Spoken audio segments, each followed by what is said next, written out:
Saudara-saudariku jamaah i'tikaf, kita bermohon pada Allah Subhanahu wa taala semoga seluruh rangkaian ibadah yang telah kita tunaikan setidaknya sampai detik ini berkenan diterima oleh Allah Subhanahu wa taala dengan penerimaan terbaik, dan semoga Allah berkenan mengampuni dosa-dosa kita tanpa kecuali. Di pertemuan yang lalu kita telah menampilkan rumusan dasar dalam berkehidupan yang nampak pada perpaduan antara iman dan amal saleh, yang sinergi keduanya akan melahirkan pancaran takwa.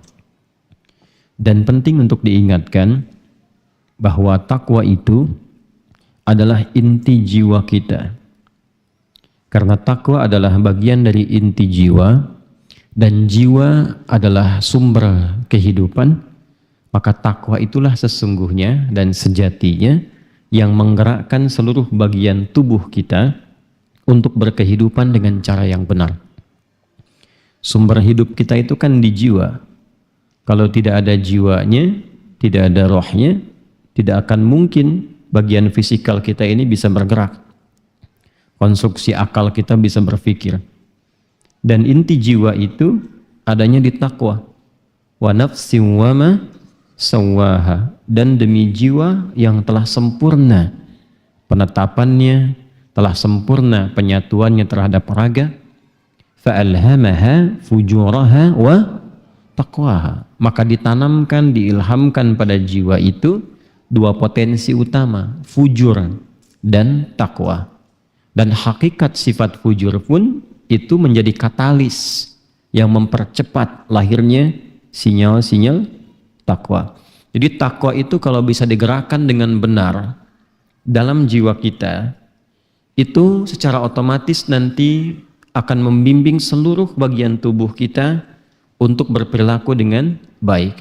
Nah, perilaku baik inilah nanti yang melahirkan pancaran-pancaran kemuliaan dari Allah yang Maha Baik. Dasarnya ini, untuk bisa mengaktifkan sinyal takwa itu dan menggerakkan bagian tubuh kita sesuai dengan dorongan takwa tadi, maka kuncinya adalah iman.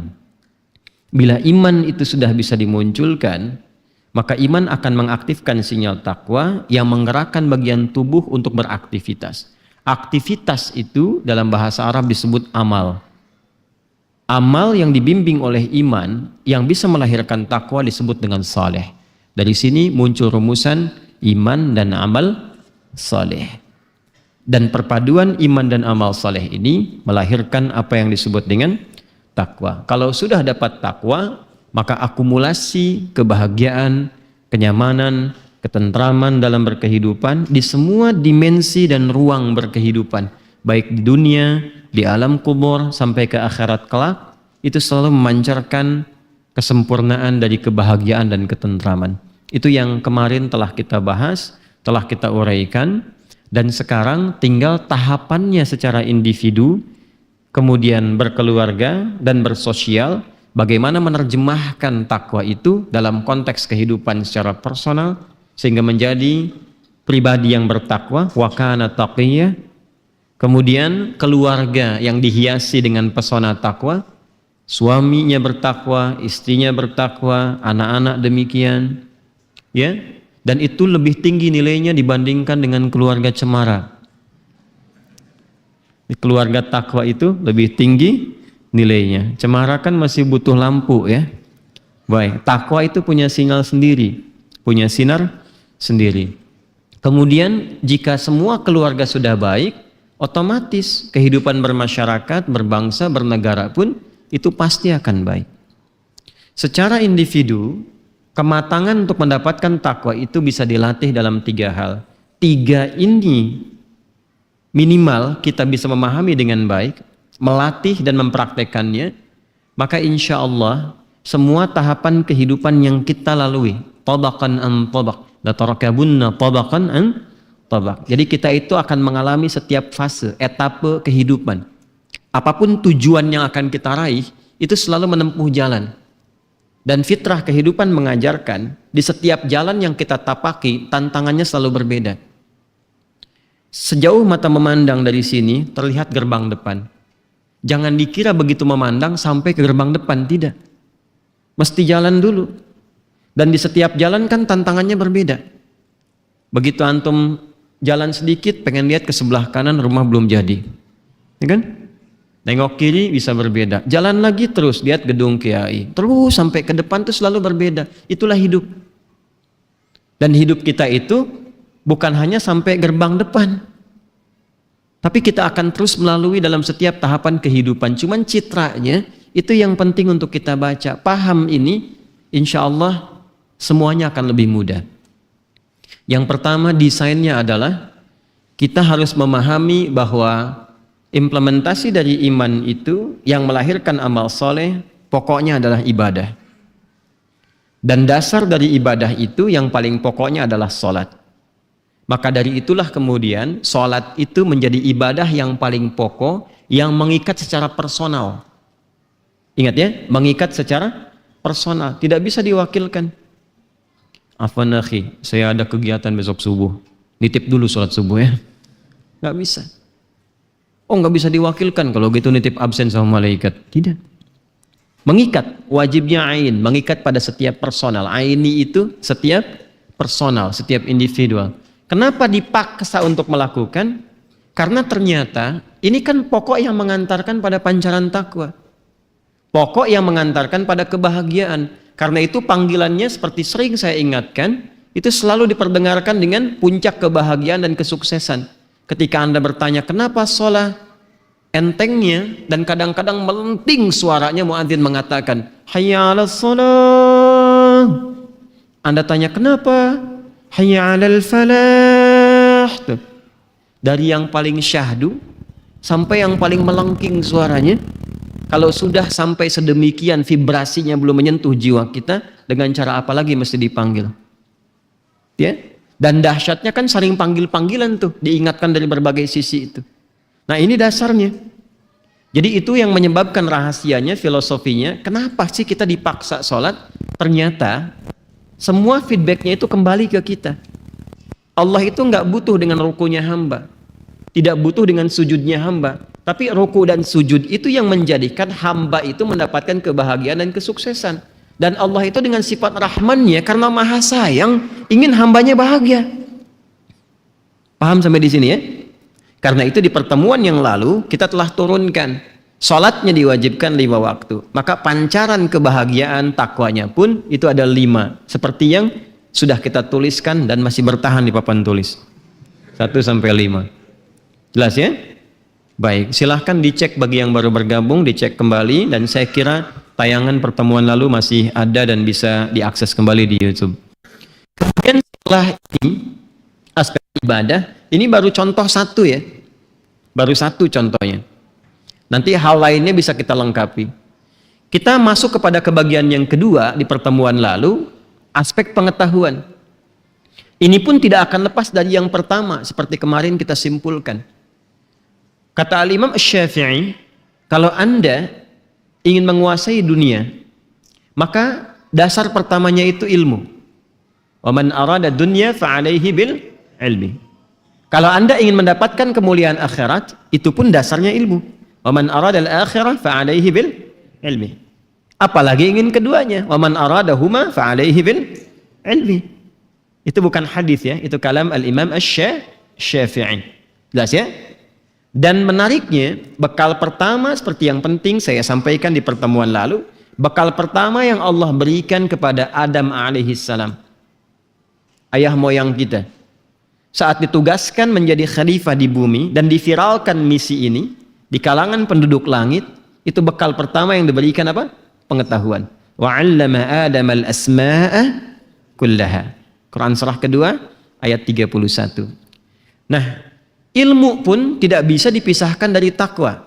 Seperti kemarin telah kita bahas. Bahkan kalau ingin mendapatkan lompatan pengetahuan, tambahan pengajaran, dan cepat dipahamkan oleh Allah dengan firasat yang sangat tinggi, maka dasarnya takwa. Itu yang dimaksud di akhir ayat 282 di surah Al-Baqarah itu. wattaqullah wa yu'allimukumullah. Dan tingkatkan takwamu kepada Allah, maka Allah akan berkenan menambahkan tambahan pengetahuan. Memulai ilmu itu lewat iman. Makanya saya sering katakan ya, kalau ingin memulai mengaji itu kalau saya ingin tambah literasinya atau luaskan diksinya, jangan batasi dipahami dengan pemahaman membaca Al-Quran saja, tidak. Mengaji itu mengkaji, baik itu kepada firman langsung dalam Al-Quran atau terapan makna-makna Al-Quran dalam bentuk pengetahuan yang luas. Anda boleh silahkan ambil jurusan tafsir, hadis, fikih, usul fikih, tarikh, atau jadi insinyur, ya, di arsitek misalnya, di fisika, di kimia, di bisnis, silahkan. Tapi kalau Anda ingin mendapatkan lompatan pengetahuan, kuat pengetahuannya, cepat paham dan sulit lupa, maka hal pertama yang harus dilakukan adalah kuatkan iman dulu. Karena sebelum Allah mengangkat derajat orang berilmu, itu imannya dulu yang dikuatkan. Itu yang dimaksudkan di Quran surah Al-Mujadalah ayat 11 yang kemarin telah kita tuntaskan pembahasannya. Sampai kepada titik yarfa'illahu alladhina amanu minkum walladhina utul ilma darajat. Jadi imannya dulu baru kemudian ilmu. Dan mohon ingat ya, ingat pesan ini dan tanamkan dalam jiwa kita, mulai setiap apapun dengan ilmu. Ya, setiap apapun dengan ilmu. Karena bertauhid pun pakai ilmu. Fa'lam annahu la ilaha illallah. Dan mulailah setiap ilmu dengan iman. Bagaimana memulai dengan iman? Pancaran iman itu kan la ilaha illallah, masih ingat? Ya kan? Iman itu kan ketika diungkapkan lewat lisan, keluarnya kalimat la ilaha illallah. Artinya niatkan semua karena Allah. Walaupun Anda belajar di pelajaran umum, niatkan lillah. Itu begitu keikhlasan mengakar dalam jiwa dan membimbing kita untuk belajar, maka demi Allah saya katakan akan terjadi percepatan pengetahuan. Nanti cara belajarnya pun akan berbeda, bukan hanya sekedar duduk, dengar, setelah itu selesai pulang, tidak. Nanti ada hasrat kita ingin memahami apa yang dipelajari. Kalau tidak percaya silahkan, ketika iman meningkat, cara belajar pun akan berbeda. Ketika iman meningkat, cara belajar akan berbeda. Anda tidak akan mencukupkan dengan datang atau hanya yang menghadirkan tawa, ya kan? Tertawa boleh, tapi kalau semakin banyak tawanya, semakin sedikit pemahamannya, rasanya rugi. Tidak terlampau banyak kita dapatkan. Nah ini cara belajarnya akan berbeda, akan terjadi perubahan pada diri kita. Itulah ilmu yang disupport dengan iman. Bagian ketiga yang kemarin sempat kita tangguhkan untuk dibahas di pertemuan kali ini adalah persoalan rizki.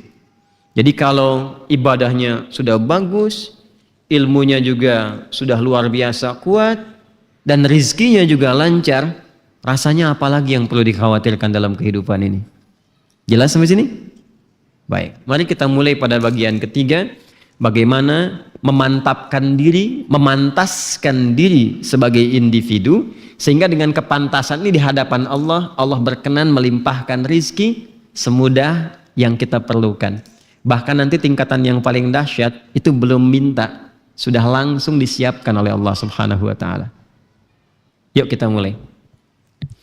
Bismillahirrahmanirrahim. Kita awali dengan turunan ayat-ayat Al-Qur'an dulu. Saya berikan teori yang pokok dulu, yang dasar.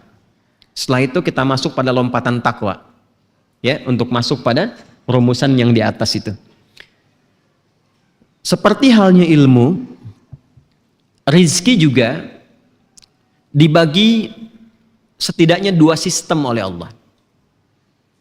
Dua sistem, dua bagian. Pertama ada sistem sunnatullahi fil kaun, hukum umum yang berlaku untuk semua hamba. Anda belajar, Anda pintar. Jadi kepintaran itu tidak terkait dengan keyakinan. Siapapun yang mau belajar bisa pintar. Akidah, ibadah, itu menanamkan keberkahan dalam kepintaran itu. Sehingga pengetahuan yang diraih itu lebih banyak nilai manfaatnya. Selain manfaat dunia, juga ada aktiva akhirat, tabungan akhirat yang bisa diraih. Itu perbedaannya. Rizki juga begitu. Ya, saya ulang, rizki juga begitu. Jadi kalau ingin mendapatkan rizki, nanti ada dua hukum, dua sistem yang diterapkan. Hukum umum, sunnatullahi fil kaun. Siapa yang bekerja keras, dia berpeluang kaya. Dia berpeluang mendapatkan tambahan rizki. Ini hukum umum. Jangankan manusia, hewan juga demikian. Kambing yang bekerja keras untuk cari rumput cenderung lebih kenyang dibandingkan dengan kambing yang pemalas. Jadi kalau ada manusia yang malas mencari rezeki, itu kalah dibandingkan kambing. Bukan saya yang bilang. Itu hukum umum namanya. Jadi Anda jangan mengatakan begini, ya Allah kenapa dia tidak sholat bisa kaya? Itu pertanyaan yang keliru. Karena kekayaan itu ketika diletakkan pada hukum umum, hukumnya berlaku bersandar dari aspek ikhtiar. Kalau mau bekerja keras bisa kaya. Itu dasarnya. Itu hukum yang Allah terapkan sebagai berkeadilan dengan sifat rahmannya. Konsekuensi sifat rahman itu memberikan kepada setiap hamba untuk mendapatkan kenyamanan dalam beraktivitas sesuai dengan kadar ikhtiarnya. Itu hukum umum. Alhamdulillah. Jadi mau Anda bersin, mau tidak bersin, tetap hukum itu berlaku. Nah, sekarang kita bertanya, ya Allah saya kan sholat, saya beriman. Apa perbedaan iman saya dengan yang belum beriman dalam hal rizki ini? Kalau sama, kenapa saya harus beriman? Nah, sebelum kita bertanya, maka Allah sudah memberikan satu rumusan-rumusannya. Dan ingat, karena dibuka dengan iman, maka mengawali pembahasan ini pun mesti dengan keimanan. Harus yakin, kalau nggak yakin nggak dapat. Nah, baik hukum umum ataupun hukum yang khususnya, itu yang coba kita turunkan di kesempatan kali ini. Satu, catat dulu. Catat urutannya supaya nanti apa yang akan kita uraikan terbahas insya Allah secara terstruktur dan memiliki argumentasi yang cukup kuat. Satu, Quran surah ke-51 Adz-Dzariyat ayat 22. Saya nanti saja menuliskannya saat menerangkan. Kalau ada di antara Anda saf paling depan yang ingin berpeluang mendapatkan pahala tambahan, maka penghapus ini menunggu. Alhamdulillah, jazakallah khair. Jazakallah. Baik, itu ya, yang paling bawah, yang atasnya jangan, iman, amal saleh, takwa. Yang bawahnya silahkan hapus. Baik. Silahkan berjuang. Satu, Quran surah 51 Adz-Dzariyat ayat 22. Dua, Quran surah kedua Al-Baqarah ayat 168.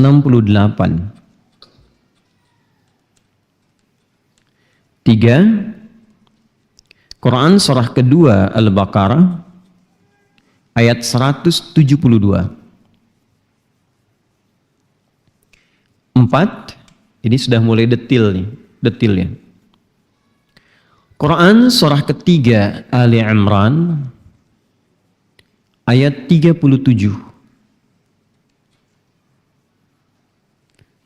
Tambahannya 5, Quran surah ke-17 Al-Isra ayat 30. Sudah? Nah, nanti silahkan dibuka juga mushafnya ya. Mungkin di antara Anda nanti ada yang saya minta bacakan. Baik, kita mulai dengan bagian pertama. Bismillahirrahmanirrahim. Quran surah ke-51 Adz-Dzariyat ayat 22. Silahkan dicek mushafnya. Sudah? Wa fis samaa'i rizqukum wa ma tu'adun. Ada? Sudah? Sebelah kanan ya, agak sedikit ke bawah. Wa fis samaa'i rizqukum wa ma tu'adun. Sebelum sampai ke situ, coba lihat ayat 15-nya dulu. Coba lihat ayat 15-nya. Ini sering sekali saya bacakan kalau sedang mengimami ayat ini. Ada ayat 15-nya? Innal muttaqina fi jannatin wa uyun. Ada? Nah, ayat 22 ini itu bagian dari sifat penguat yang Allah terangkan, ingin tanamkan, yang spesifik orang takwa harus paham. Walaupun ayat ini sebetulnya hukum umum yang ingin Allah bentangkan kepada setiap manusia. Jadi kalau manusia saja diminta untuk memahami ini, maka orang takwa harus lebih paham. Jadi kalau kita sudah masuk ke level takwa, itu seharusnya mengerti teori tentang rizki. Itu yang dimaksudkan. Jelas ya? Nah, bagaimana pancaran rizki itu? Ya. Mari kita lihat turunannya.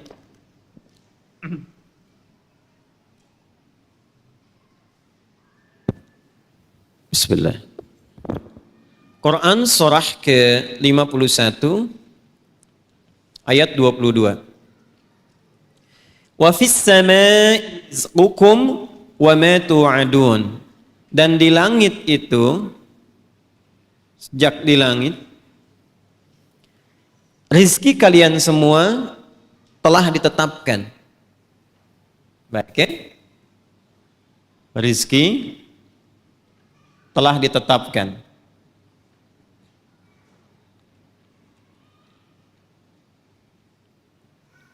Bahkan sifatnya terukur. Tulis di Lauh Mahfuz, bahkan sebelum kita terlahirkan. Sejak usia 4 bulan dalam kandungan, Nabi menginfokan keterangan Nabi ini sudah viral didapati dan referensinya ditemukan yang paling mudah diakses di Al-Arba'innya Al-Imam An-Nawawi, Al-Arba'in An-Nawawiyah. Ada 42 hadis, lihat hadis nomor keempat dari Abdullah bin Mas'ud radhiyallahu taala anhu. An Abi Abdurrahman Abdullah bin Mas'ud radhiyallahu taala anhu. Qala Rasulullah sallallahu alaihi wasallam wa huwa as-sadiqul masduq. Inna ahadakum yujma'u fi batni ummihi 40 yawman nutfah. Thumma yakunu mithla dhalika 'alaqah. Thumma yakunu mithla dhalika mudghah. Thumma yursalu ilaihil malak. Fayanfukhu fihi ruh wa yu'maru bi katbi 40. Yang pertama bi katbi rizqihi. Jadi sebelum kelahiran pun itu Allah sudah paham kebutuhan kita. Diketahui sampai wafat butuh kita itu sekian. Yang kalau melebihi kadarnya itu bisa melampaui karakternya. Jadi sudah terukur. Peluang kita taat itu segini rizkinya. Ya. Peluang kita bisa mendekat kepada Allah, ini takarannya. Tinggal nanti bagaimana kita berikhtiar memenuhi itu semua. Dan rizki nanti disandingkan dengan kehidupan. Jadi konsepsinya adalah bikatsbi rizqihi wa ajalihi. Sejak di langit, maksudnya di Lauh Mahfuz sudah ditetapkan. Rizki itu akan bersanding dengan kehidupan, dengan batas waktu hidup setiap hamba. Ini ketentuan umumnya. Ini sampai titik ini saya tuliskan ajal namanya. Kita pertajam sedikit ya. Kita tajamkan ngajinya sedikit. Ajal itu namanya batas akhir kehidupan. Bagi setiap kita, setiap hamba yang berkehidupan itu punya batas akhirnya untuk meninggalkan dunia ini. Batas akhirnya disebut dengan apa? Ajal. Contoh ditemukan di Quran surah ke-7 Al-A'raf ayat 34. Dicek ya. Quran surah 7 ayat 34. Walikulli ummatin ajal. Ada ayatnya? Fa idza jaa ajaluhum la yastakhiruna sa'atan wa la yastaqdimun. Jangankan kamu, kata Allah, semua manusia yang hidup dari setiap generasi itu punya batas kehidupan. Jadi nggak ada yang abadi. Kalau kita mengerti hidup ini tidak abadi dan akan berpindah kepada alam yang lain, maka manusia cerdas itu harus menyiapkan bekal untuk pindah ke tempat yang selanjutnya itu. Ya paling gampangnya sekarang kan banyak macet ya. Mau mudik itu kan pulang apa? Pulang kampung kan? Baik mudik itu pulang kampung. Kampung itu kan tempat asal ya. Asal mula berkehidupan kita di dunia. Pulang ke tempat asal. Tempat asal itu bahasa Arabnya ma'ad namanya. Ma'adun. Ya. Waktu untuk berpulang yang dijanjikan namanya mi'ad. Ya. Ibnul Qayyim Al-Jauziyah punya kitab Zadul Ma'ad, bekal untuk pulang. Ya. Innal ladzi farada 'alaikal Qur'ana la radduka ila ma'ad. Tuh. Baik. Ini citra miniatur saja dalam berkehidupan. Seperti kita mudik saat ini ke tempat asal kita terlahir di dunia, kita pun akan mudik nanti ke tempat asal saat mula ayah moyang kita diciptakan, ke tempat sejati abadi kita. Dan filosofi mudik itu selalu menanamkan, tak mungkin orang mudik kalau tak ada bekal. Coba lihat tuh, apakah mau pulang kalau nggak ada bekalnya? Cek setiap yang pulang, itu sudah menyiapkan bekal. Saya sering katakan di hampir setiap tahun, kadang-kadang terlihat yang pulangnya pakai motor bebek, tapi bekalnya singa. Tambahan lagi gerobak, kasih lagi, belakangnya kasih dus lagi kan, kasih tulisan, tunggu aku di perbatasan sayang. Rumah dicat, dibagus-bagusin, karena tahu akan ada yang pulang, bukan karena pulangnya saja, bawa bekal. Ya kan? Karena bawa bekal ditunggu, pulang ya insya Allah langsung rumah dicetin, dibagusin, diada-adain, semua kue-kue ditata, dibikin bahkan jauh sebelumnya. Bahkan terjadi kadang-kadang yang tidak kita bayangkan. Tuh kan, kalengnya kongwan isinya rangginang gitu kan. Sering terjadi seperti itu. Ya nggak apa-apa, itu variasinya kan ya, keberkahan mudik. Nah itu kan miniatur yang Allah tunjukkan, berkahnya kita di Indonesia, kita bisa belajar untuk pulang ke akhirat. Lewat situasi mudik seperti ini. Anda tak ada bekal, malu pulang ke kampung halaman. Kok bisa Anda berani pulang ke rahmatullah ketika merasa tak punya bekal? Kan tidak logis. Maka pastikan ketika sampai tiba ajal ini, kita mesti merasa bahwa, mohon maaf, kita bukan makhluk yang abadi. Suatu saat kita pasti akan pulang. Ini ajal. Nah, cara mengisi ajal ini, cara mengisi batas sampai pulang ini, itu disebut umur namanya. Ini kita tajamin dulu sebentar ya. Ya. Jadi umur itu, cara mengisi usia kita sampai ke batas ajal. Dari kata amara ya'muru. Ya, di Quran ada kata ya'muru, di Quran surah 9 ayat 18. Innama ya'muru sajidallah. Dari kata al-umru itu punya beberapa makna. Yang pertama, segala yang melahirkan manfaat. Itu umrun namanya. Makanya kenapa cara kita menjalani usia kita ini disebut umur. Kenapa disebut dengan umur? Seakan memberi kesan kalau masih ada usia, maka bersikap, bertindaklah segala yang melahirkan manfaat dalam berkehidupan. Jangan lisan berkata kecuali ada manfaatnya. Jangan mata memandang kecuali yang bermanfaat yang dipandang itu. Jadi kalau ditanya berapa umur Anda, lantas Anda menjawab, misal umur saya 40 tahun, sebetulnya itu kata yang dititipkan oleh Allah kepada lawan bicara Anda untuk mengajak kita berpikir selama 40 tahun ini berapa yang sudah kita kumpulkan dari segala yang bermanfaat itu. Umur segala yang berkah. Berkah itu ziyadatul khair, bertambah nilai kebaikannya. Jadi kalau sudah bertambah usia, harusnya bertambah baik. Jadi jangan sampai usia bertambah tapi tidak bertambah baik. Maka itu paradoks dengan nama umurnya. Orang yang 20 tahun harus lebih baik dibandingkan dengan yang 10 tahun. Orang yang 30 tahun harus lebih baik dibandingkan 20 tahun. Demikian seterusnya. Jadi jangan sampai usia 50 tahun masih jalan-jalan menggunakan sepeda cucunya yang 5 tahun. Ya, dan perilakunya seperti itu. Nah, ini yang kemudian kita renungkan. Allah dengan sifat rahmannya memberikan peluang kepada setiap hamba agar menjalani desain kehidupan itu dengan nyaman, baik, cukup kebutuhannya. Maka bersamaan dengan batas kehidupan ini sampai ajalnya tiba, ditetapkanlah rizkinya. Jadi rizki itu ditetapkan oleh Allah sebelum kita terlahir, bahkan itu bersamaan kadarnya sesuai dengan ajal kita. Dari sini kemudian muncul ungkapan dari para ulama, seseorang tidak mungkin akan sampai kepada ajalnya kecuali dicukupkan rizkinya. Jadi kalau sudah cukup, ya selesai. Paham sampai sini? Baik. Artinya apa? Artinya sebetulnya nggak ada yang kekurangan rezeki. Karena semua sudah ada takarannya sampai meninggal. Sudah selesai. Dan itu dikuatkan di surah Al-A'la. Makanya kita sering supaya diminta baca Al-A'la itu. Dalam setiap kesempatan sholat subuh. Pasangannya Al-Ghasyiyah. Alternatif yang lainnya Qaf ya, dengan Al-Qamar. Di subuh itu sering disupportkan. Kalau enggak Qaf, Al-Qamar, Al-A'la, Al-Ghasyiyah. Sabbihisma rabbikal a'la. Alladhi khalaqa fassawwa tuh. Lihat urutannya. Lihat urutannya. Maha suci, maha sempurna Allah Subhanahu wa taala yang maha agung. Yang telah mencipta dan menyempurnakan setiap penciptaannya. Setelah itu walladzi qaddara fahada. Qaddara.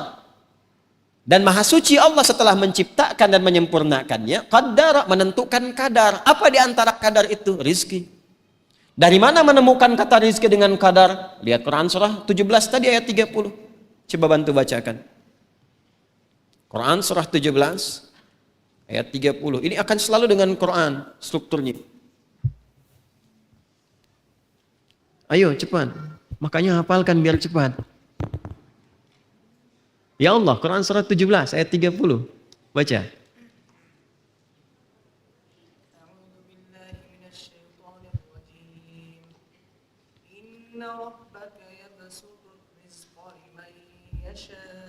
Wa yaqdir, tahan.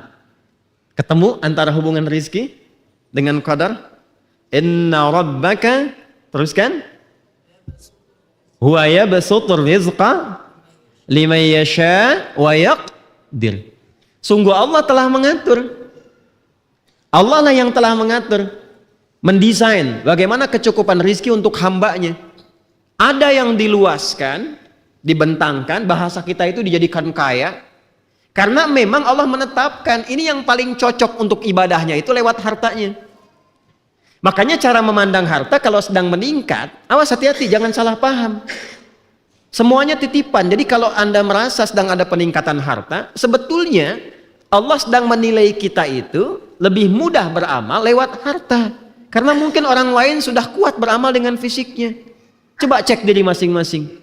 Saat orang lain bisa bangun malam, konsisten puasa, rajin baca Al-Quran. Boleh jadi ada di antara manusia, insan beriman, yang belum mampu melakukan itu. Karena itu didesain, dinilai oleh Allah. Ini yang paling pas buat dia itu lewat hartanya. Jadi kalau sedang meningkat hartanya, jangan dipakai pamer. Sayang, apalagi kalau punya iman. Makanya kata Nabi itu, ini kalimat Nabi yang sangat viral ini kalau kita belajar sejarah. Kata Nabi, aku tidak khawatir umatku itu kaya. Kaya itu biasa. Itu bahasa kitanya ya, aukamakala Rasulullah SAW. Jadi di Islam itu kaya itu dipandang biasa. Bukan hal yang luar biasa. Yang dikhawatirkan Nabi itu adalah umatnya yang tak mampu memanage kekayaannya dengan baik. Jadi ketika Allah lapangkan rizki, bertambah itu, aset bertambah, harta bertambah, cara berpikirnya, cara melihatnya, ini Allah sedang menitipkan saya harta untuk dimaksimalkan menjadi ibadah, dikreasikan menjadi ibadah. Nah mumpung ada titipan itu segera gunakan, tinggal nanti kita belajar ibadah apa saja yang Allah bentangkan dalam konteks peningkatan rizki itu. Peluangnya apa saja, itu yang dipelajari. Jelas ya? Nah, jangan salah, awas. Nanti ketika salah menggunakan, ini yang jadi persoalan. Qarun pernah mendapati itu, ya kan? Ada yang terbakar, ada yang ditelan bumi, ada yang hilang, ya. Jadi mumpung masih dititipkan, pandai-pandai belajar bagaimana cara menyalurkan itu sebagai ibadah. Baik. Kemudian yang kedua, dicukupkan. Jadi sebetulnya nggak ada yang miskin, sebetulnya. Dasarnya, pada dasarnya, ya. Jadi antara cukup dengan lebih. Wa annahu huwa aghna wa aqna di surat An-Najm itu. Kalau tidak Allah jadikan kaya, dicukupkan. Nah, itulah kadar. Jadi kadar itu memberikan kesan kepada kita, ini yang harus kita yakini. Setiap kita itu Allah sudah cukupkan rezekinya. Jadi jangan merasa rendah, merasa kecil, merasa kurang dengan apa yang Allah berikan kepada kita. Itu yang paling pantas untuk kita, untuk menjadi hamba yang takwa. Jadi bekal ketakwaan kita lewat harta itu, itulah yang kita peroleh dari apa yang Allah berikan. Sebab kalau lewat dari itu, bergeser kita dari ketakwaan. Kurang dari itu, nggak sempat jadi takwa. Karena itu berapapun yang Allah berikan kepada kita, pahami itu sebagai titipan yang paling sempurna untuk menjadi hamba yang bertakwa. Jelas? Paham sampai sini? Kalau paham sampai ilmu ini, sebetulnya nggak ada keluhan. Lantas apalagi yang mau dikeluhkan? Kenapa selama ini selalu merasa kurang? Ternyata bukan nggak cukup, karena selalu merasa kurang. Itu masalahnya. Paham sampai sini? Halo, kenapa diam semua? Baik, kalau sudah paham, yuk kita kembalikan lagi ya, pelan-pelan. Nah, ini yang saya maksudkan. Jadi sekarang pandai-pandai kita melihat, kalau Allah kasih 100.000 hari ini, syukuri, alhamdulillah. Ini yang Allah nilai pantas untuk kita, yang kita kreasikan untuk menjadi hamba yang bertakwa. Jadi memang bekal takwa kita adanya 100.000 di hari ini. Tinggal di hari itu, dari 100.000 ini, tinggal kita petakan apa kebutuhan yang bisa kita dapati dari nilai yang telah Allah titipkan itu. Catat rumus ini baik-baik ya. Kalau kita pandai mensyukuri nikmat yang Allah berikan dan mengkreasikannya menjadi amal soleh, sini, maka seketika Allah akan tambahkan lagi, bahkan jauh dari apa yang kita pikirkan. Ini yang dimaksud di Quran, surah ke-14 itu, di ayat yang ke-7 itu. Wa idh ta'adzana rabbukum la'in syakartum la'azidannakum. Dan Allah telah berjanji, memviralkan, menginformasikan, jika hamba itu mau bersyukur, maka ada kesempatan dia mendapatkan penambahan nikmat yang diberikan oleh Allah Subhanahu wa Ta'ala. Ini bagian yang pertama. Jadi saya ingin tanamkan sebelum kita beranjak lebih jauh, mohon izin, mohon maaf, berapapun yang kita dapati, qanaah di situ. Nikmati apa yang telah Allah berikan kepada kita. Tapi itu setelah kita menempuh puncak ikhtiar. Ikhtiarkan dulu. Dapat berapapun syukuri. Nanti saat sahur misalnya kan ikhtiar. Kata panitia sebelah kiri teras, ayo tempuh ke sana, ikhtiar dulu. Dibagi kan, lihat dulu peluang yang terbaik. Kalau bisa dapat ayam ya ayam. Tapi kalau sudah ikhtiar dapatnya cuma sayurannya saja, ya kata bahasa Jepang, wayahna. Jelas ya sampai sini? Baik, itu satu. Jadi ini desain yang pertama, wa fis sama'i rizqukum wa ma tu'adun. Sejak kalian belum terlahir pun kata Allah, rizki sudah diatur. Ini diatur. Ketentuan kedua, jangan pernah ikut mengatur apa yang telah diatur. Paham? Ulang. Jangan pernah ikut mengatur apa yang telah diatur. Di antara ciri orang yang senang ikut mengatur pada apa yang telah diatur, banyak menyoal. Jadi kalau sudah jelas, jangan banyak dipertanyakan lagi. Allah sudah tetapkan kadarnya, sudah selesai, tinggal kita ikhtiar. Dan dijanjikan kepada kita untuk diberikan bersamaan dengan kita beraktivitas dalam kehidupan.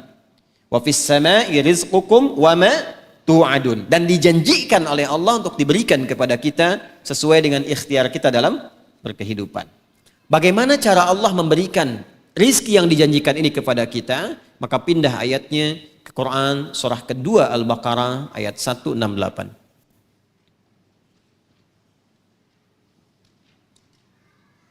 Paling kanan sebelah bawah. Baik, kita agak pelan-pelan lagi. Sebentar, sebelum sampai ke situ, tahan pelan-pelan. Paham yang tadi saya uraikan? Insya Allah ya. Baik, sekarang saya tes dulu. Kita semua yakin bahwa rezeki kita telah diatur? Yakin ya? Kita yakin semua kita punya bagian rezekinya masing-masing? Yakin ya? Kalau sudah yakin, berarti itu perkara iman. Kalau sudah perkara iman, harus dibuktikan lewat amal soleh. Nah ini turunan amalnya. Bagaimana mendapatkannya? Kalau sudah yakin kita ada bagiannya, maka sejatinya tidak harus mengambil bagian orang lain. Jadi kalau paham ilmu ini, nggak ada korupsi, nggak ada pencurian, Nggak ada pembegalan. Kenapa? Karena kita sudah meyakini yang Allah berikan kepada kita itu yang paling ideal menjadikan kita baik. Artinya kalau kita tambahkan dengan yang bukan kita, jadi tidak baik. Ini yang menyebabkan hati-hati ketika terjadi tindak, perbuatan, perilaku yang keluar dari ketentuan takwa itu, maka dibatasi oleh Allah supaya tidak terjadi. Ada hukum namanya haram. Haram mencuri, haram korupsi, haram merampok. Kenapa? Saking sayangnya Allah. Kalau ditambah kadarnya, apalagi dengan cara yang tidak baik, maka akan keluar dari perilaku takwa. Makanya perilaku orang-orang yang suka mencuri, korupsi, merampok, itu pasti akan kelihatan dari cara bertuturnya, bersikapnya, bertindaknya, pasti akan keluar dari nilai-nilai takwa. Jadi kalau yang masuk yang tidak baik, yang keluar pun akan tidak baik. Itulah yang menyebabkan lisan terbiasa berkata yang tidak baik. Berbohong, ingkar janji, mencela, mencerca, dan seterusnya. Kenapa? Karena yang masuk yang tidak baik. Kalau yang masuk baik-baik, yang keluar juga baik. Itu yang menjadikan tatapannya selalu tidak baik. Dan hati-hati, itu racun loh. Racun yang sangat menular. Ya, dan kalau sudah masuk selalu ingin tambah. Jadi kalau orang sudah belajar menipu sekali, kemungkinan besar kalau tidak segera diobati akan menipu berkali-kali.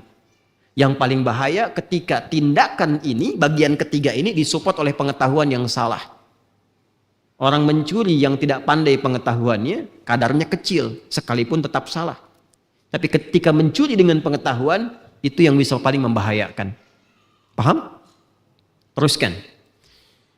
Allah sudah menetapkan bagi setiap hamba kadar rizkinya sesuai dengan kemaslahatan. Bagaimana mendapatinya? Maka turunlah firman Allah. Pertama dengan hukum umum yang tadi saya sampaikan di awal, sunnatullahi fil kaun. Baik. Ya ayyuhan nasu. Ini ciri khasnya. Hei semua manusia tanpa kecuali. Saya ulang ya. Ya ayyuhan nasu. Hei semua manusia tanpa kecuali. Mau didetilkan atau mau dibahas umum saja? Detil, baik. Ya, disebutkan 361 kali dalam Al-Quran. Apa artinya ya? Wahai. Ya ayyuhan nasu. Wahai manusia. Yang bukan manusia tidak wahai. Ya disebutkan 361 kali dalam Al-Quran, disebut dengan harfun nida, huruf panggilan. Di dalam gramatikal bahasa Arab, nanti cek karyanya Syekh Muhyiddin Ad-Darwishi, itu punya syarah tahqiqnya. Tahqiqnya syarah Ibnu Malik, Ibnu Aqil pada Alfiyah Ibnu Malik. Jadi ada Alfiyah Ibnu Malik, jumlahnya 1002 bait, itu gramatikal bahasa Arab dijadikan nazam menggunakan rumus rajaz muzdawaj. Mustaf'ilun, mustaf'ilun, mustaf'ilun, mustaf'ilun. Kalamuna lafdhun mufidun kastaqim, wasmun wa fi'lun thumma harfunil kalim, wahiduhu kalimatun wal qawlu am wa kilmatun biha kalamun qad yu'am bil jarni wat tanwini wan nida wa al musnadin lil ismi tamyizun hasal. Teruskan. Bita fa'alta atat wa ya if'ali wa nun iqbalanna fi'lun yanjali. Nah, itu nanti disyarah oleh seorang pakar bahasa namanya Ibnu Aqil, ditahqiq juga oleh pakar bahasa namanya Syekh Muhyiddin Ad-Darwishi. Dalam syarahnya beliau menyebutkan huruf nida itu dalam gramatikal bahasa Arab itu ada 14. Salah sendiri minta detil, saya detilkan. Ada 14. Nah, dari 14 ini ternyata yang paling fleksibel itu satu, namanya ya. Jadi ya itu fungsinya kalau digunakan itu bisa mengcover semua yang 13 yang lainnya. Orang Arab kadang memanggil yang dekat dengan a, misalnya a. Ada yang dekat dengan saya, misalnya Muhammad dekat, saya panggil a Muhammad untuk memanggil yang dekat. Nanti yang jauh dipanggil pakai ayah gitu. Ya. Ayah misalnya di belakang ada Pak Naon gitu kan. Ayah Naon misalnya kan. Panggil jauh. Ya, supaya mendekat. Jadi ada a, ada ayah, ada wa dan seterusnya. Dan ya itu mewakili semuanya untuk memanggil yang dekat, yang menengah pun yang jauh. Jadi sekarang musim umrah mau haji, kalau sedang ada masalah misalnya ingin dibantu oleh siapapun, antum keras aja suaranya. Ya, nengok semua. Yang dekat, yang menengah, yang jauh. Ya ayyuha, ayyuha disebutkan 150 kali dalam Al-Quran. Ayyunya berfungsi taukid, munada, untuk menguatkan pada yang dipanggil. Haknya tanbih, mengingatkan kepada yang dipanggil. An-Nas setidaknya disebutkan 241 kali dalam Al-Quran. Menunjuk pada sifat manusia yang umumnya punya sifat sosial, tak bisa hidup sendirian, mesti beraktivitas dan bergaul.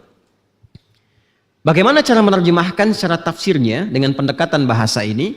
Ya ayyuhan nasu, hei semua manusia yang beraktivitas dimanapun kalian berada, yang berkomunitas, semua, baik dekat, menengah ataupun jauh. Boleh jadi ada di tempat tertentu dengan suku tertentu. Dari mana taunya nas ini bisa bersuku-suku dan berkomunitas? Nanti ditafsir di surah Al-Hujurat ayat 13. Quran surah 49 ayat 13. Ya ayyuhan nas, sama kalimatnya. Inna khalaqnakum min dzakarin wa untha wa ja'alnakum syu'uban wa qabail. Jadi Allah sudah mengatakan sifat manusia itu cenderung berkomunitas, dan di setiap komunitas itu ada individunya. Makanya ini ada RT, ada RW, kan?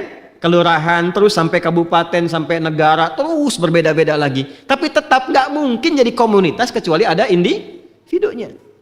Nah, setiap individu ini pasti punya kebutuhan minimal untuk mempertahankan kehidupan. Dasar pokok untuk mencari sesuatu yang mempertahankan kehidupan itu minimal cukup untuk mendapatkan kadar makan.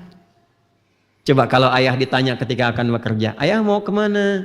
Mencari sesuap nasi, gitu kan? Padahal mungkin yang dicari satu rice cooker, gitu kan? Ditambah lagi. Nah, ini kebutuhan pokok. Dan ini bagian dari rizki yang paling pokok. Maka kemudian itu ditangkap langsung menjadi bagian dari fitrah kita. Sebelum kita berucap, Quran sudah memberikan diksinya. Kulu mimma fil ardh. Minnya tab'id. Kata Allah, silahkan beraktivitas. Rizkinya ada di langit, disiapkan untuk diturunkan. Bagaimana mendapatkannya? Sekarang kita ada di mana? Masjid Al-Ihsan. Di bumi kan? Rizkinya di langit, kitanya di bumi. Bagaimana mendapatkannya? Maka Allah menyampaikan firman, Kulu mimma fil ardi. Maka silahkan kamu menyebar. Untuk mencari rizki itu minimal memenuhi kebutuhan makan kamu. Ini menggunakan sistem Sinekdok Pas Prototo. Disebutkan sebagian untuk mewakili keseluruhan.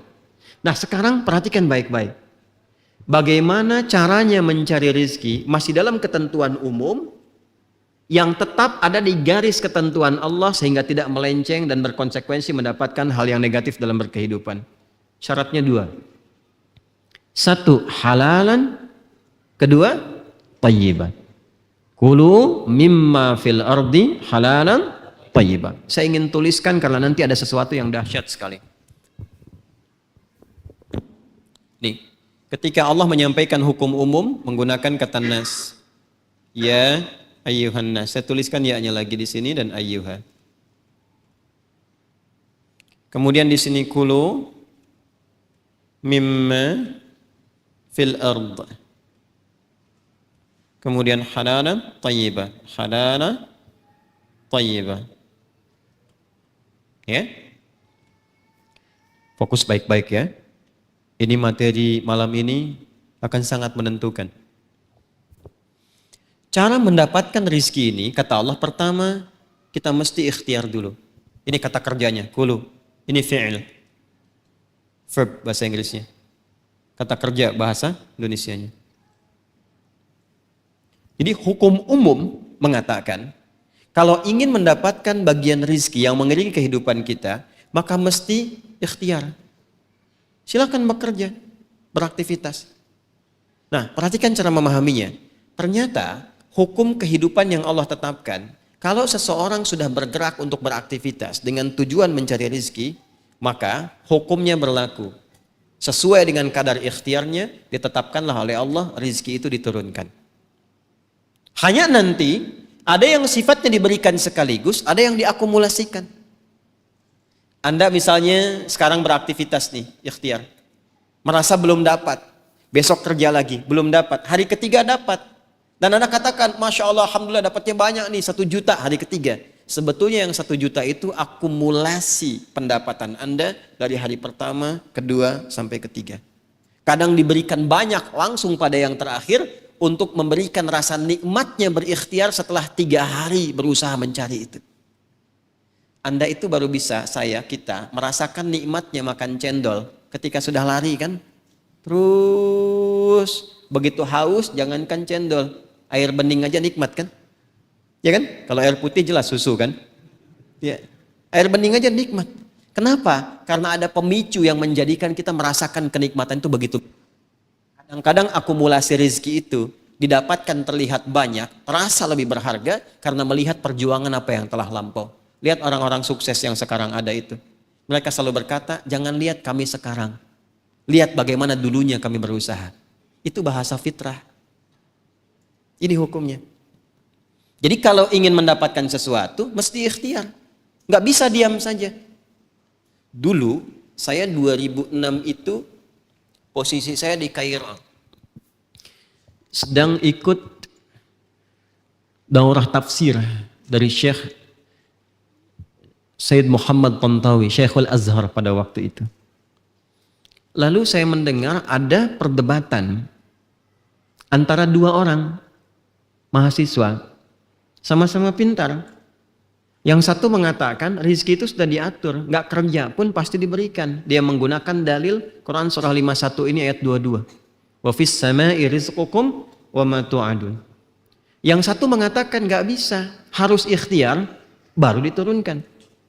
Maka untuk membuktikan itu, yang pertama memutuskan untuk sembunyi di balik meja di ruangan masjid yang khusus. Kalau kita itu biasanya di Masjid Timur Tengah itu ada ruangan khusus ya, ruangan tertentu itu, yang itu digunakan biasanya untuk murajaah Quran gitu. Kayak ini ruangan di belakang seperti ini. Jadi dia sembunyi langsung di belakang meja sehingga jangankan orang umum, pengelola masjid pun tidak mengetahuinya. Dan memang di masjid itu ada kebiasaan donatur yang baik. Tiap hari nyumbang makanan karena tahu ada orang itikaf di situ. Jadi hari pertama ketika dibagikan semua makan, dia tidak. Hari kedua dibagikan semua orang makan, dia tidak. Begitu hari ketiga, panggilan alam kan sudah menuntut. Lapar yang sangat itu. Jadi begitu ada donatur pemberi makanan ingin membagikan, sudah selesai, dia bertanya, hal min akhir, masih ada yang lain? Kata pengelola masjid, nggak ada, katanya mafish, khalas. Ini kalau nggak makan lagi, bisa persoalan serius. Maka dia mulai memberikan kode. Gitu. Maka ketika mendengar suara, kaget pengelola masjid. Begitu dicek, ternyata ada orang di situ. Oh, ternyata masih ada lagi. Dapatlah dia kemudian 2 bagian kotak nasi. Karena terlihat lapar yang sangat luar biasa. Ketika mendapatkan itulah teman yang tadi berdiskusi di awal itu langsung menghampirinya dan mengatakan, kan saya sudah katakan dari awal, rezeki itu mesti dicari walaupun dengan paham? Kadang-kadang kan kalau ustadznya sedang ceramah ya, terus haus, kan begitu kodenya, gitu ya. Ini sudah ada, alhamdulillah. Paham ya? Jadi ini hukum umum. Ya, hukum umum, jadi jangan malas. Ya, jangan gantungkan pada makhluk, gantungkan pada hukum Allah. Menggantungkan kepada Allah itu menerapkan hukum Allah. Sekarang jadi lebih mudah kok. Saya perhatikan kreativitas itu luar biasa. Itu lihat pengkolan aja di perapatan jalan, itu sudah jadi peluang rizki. Cuman modal peluit, kadang nggak pakai peluit, duduk berdiri di situ. Kadang-kadang atur, 2.000, makasih Pak. Kadang-kadang 5.000, makasih bos. Ya, Pak jadi bosnya dia tuh. Ya.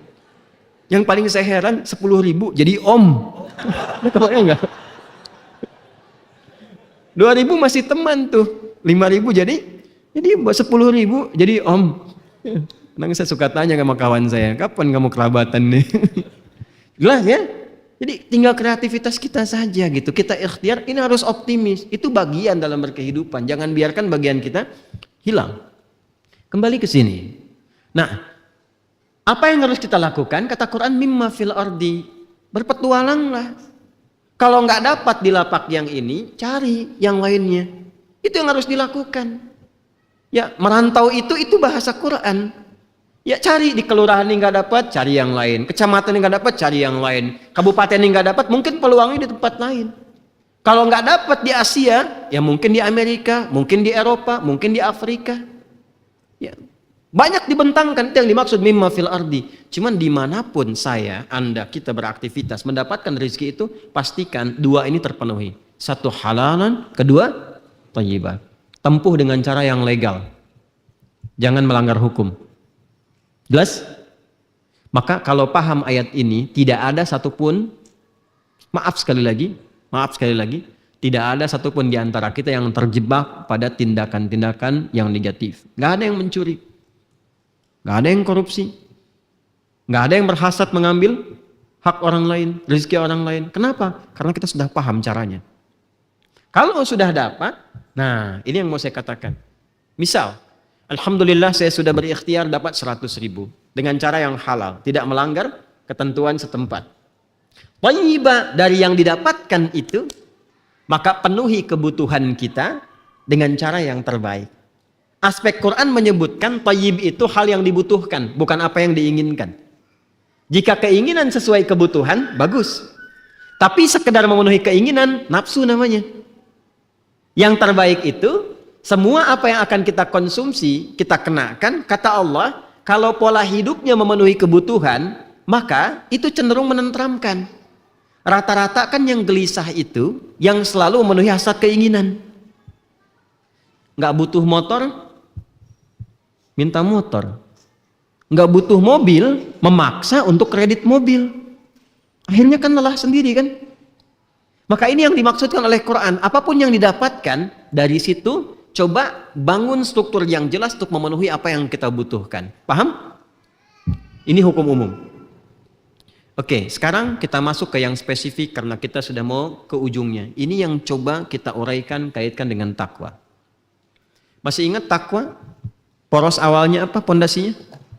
Iman kan? Berarti ayatnya harus berubah. Harus dibuka dengan kata iman. Kalau tadi ya ayyuhan nas, maka ini kata imannya harus muncul. Pindah ke ayat 172. Quran surah kedua Al-Baqarah ayat 172. Ya ayyuhalladzina amanu. Ada? Sebelah kiri atas. Ya ayyuhalladzina amanu. Kulu. Sama-sama ada kulu tuh. Kalau yang di bawah yang 168, kulu mimma fil ardi, yang ini kulu min thayyibati ma razaqnakum. Allahu akbar. Ya, perhatikan sini. Kita turunkan ya. Ya ayyuha alladzina amanu. Yang ini ya ayyuhan nasu berarti hukum umum. Semua manusia yang mau bekerja, beraktivitas, kerja keras, ikhtiar, maka berpotensi akan mendapatkan tambahan dari kekayaan atau dalam berkehidupannya. Baik, dia bisa menjangkau apapun yang bisa dia jangkau. Silahkan ekspansi dalam usaha, berkembang, cari bentuk cabang-cabang di setiap daerah, boleh, sah-sah saja.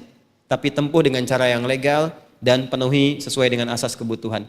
Makanya orang-orang yang paham dengan rumus ini tampilnya biasa-biasa saja. Ya, even itu non muslim karena ini hukumnya umum. Coba lihat Bill Gates kalau jalan-jalan, bajunya biasa kan? Saya lihat Elon Musk itu kemarin ya waktu ada pertemuan dengan delegasi Indonesia, pakaiannya santai sekali ya. Ya kan? Dan seterusnya gitu. Ya, dan seterusnya. Nah, ya itu wajar-wajar saja sesuai dengan seleranya masing-masing tapi asas kebutuhan. Ini teman-teman, ketika pindah ke sini, ya ayyuhalladzina amanu. Kalau panggilannya sudah menggunakan iman, berarti formulanya sudah ke sini. Dan mesti ada pembeda. Karena iman itu akan membedakan dengan belum yang memiliki iman. Ketika iman jadi kreator amal soleh, maka akan muncul pancaran takwa. Bagaimana kemudian cara mengoptimalkannya? Perhatikan baik-baik. Ya ayyuhalladzina amanu. Hei semua yang telah menyatakan beriman. Saya ingin tanya sebentar, kita beriman tidak? Sekali lagi, beriman tidak? Berarti posisikan ayat ini untuk kita. Seperti kemarin saya sampaikan, rasakan Allah menurunkan ayat ini untuk kita. Hei semua yang beriman, hei kamu, tunjuk diri kita, hei kamu. Kulu, tetap ada kulunya. Jadi bukan berarti sudah beriman, nggak bekerja. Bukan berarti sudah beriman, nggak berikhtiar. Utsman bin Affan beriman tidak? Bukan cuma beriman, tingkatan imannya lebih daripada kita, tapi bekerja juga. Abdurrahman bin Auf kerja juga. Jadi bukan berarti sudah beriman itu tidak berikhtiar. Jelas? Tetap berikhtiar. Jadi apapun silahkan. Tapi yang paling dahsyat, ini pembedanya. Kalau yang ini, kulu mimma fil ardi. Saya kotaki. Yang ini kulu min. Dipecah nih. Ini kan min dengan ma nih asalnya. Min plus ma. Jadi mimma. Yang ini kulu min. Ma-nya hilang. Fil ardinya hilang. Berubah menjadi kulu min tayyibati ma razaqnakum. Allahu akbar. Awas, ini teori dasarnya. Seharusnya ini kita dapati. Kalau tidak atau belum didapati, maka ada persoalan dengan level keimanannya. Atau boleh jadi soalnya di sini. Perhatikan baik-baik. Kulu min tayyibati. Silahkan bekerja, beraktivitas sampai kamu mendapati kebutuhan pokokmu. Minimal untuk makan. Tapi yang paling dahsyat, ternyata jika kita berikhtiar dengan iman itu, maka apa yang terjadi? Satu, kalimat halalnya Allah buang. Ulang.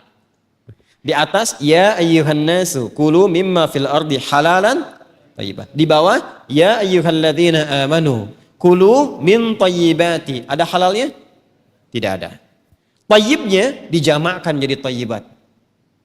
Yang ini cara berusahanya hilang halalnya. Tayyibnya hasilnya dijamakkan oleh Allah. Dari tayyib menjadi tayyibat. Kenapa halalnya dibuang? Satu. Tidak disebutkan lagi di sini.